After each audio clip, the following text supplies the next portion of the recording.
जी जी सांस लेना है मुझे। आप सांस लेना आप बताइएगा। मैं बल्कि सकी भाई की इजाजत से जो है वो एक शेर सुना देता हूँ, फिर उसके बाद मैच पे आ जाएंगे, उसके बाद ब्रांडिंग आ जाएगी।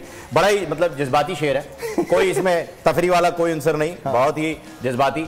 वालिद के लिए है ये, तो मैं चाहूंगा उनकी शान में, क्योंकि हम सब अल्हम्दुलिल्लाह जो है वालिद अब्बू के लिए, सबके अपने अब्बू के लिए, और जो अब्बू हैं वो भी अपने बच्चों को सुना सकते हैं। ओके, अर्ज किया है जी, मुझको क्या मालूम कि बादशाह कैसा होता है। हाय हाय, मुझको क्या मालूम कि बादशाह कैसा होता है।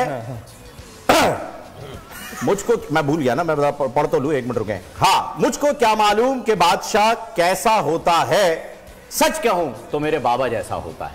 मुझको क्या मालूम कि बादशाह कैसा होता है, सच कहूं तो मेरे बाबा जैसा होता है। और बाप का कर्ज तुम कैसे उतारोगे, बाप का कर्ज तुम कैसे उतारोगे, घर घर से भुट्टो निकलेगा, तुम कितने भुट्टो मारोगे। क्या आपको सांस लेना था। आज का मैच क्या हो गया इस्लामाबाद यूनाइटेड के साथ? आज का मैच ज़ल्मी जिंदा है। जिंदा, बिल्कुल जी।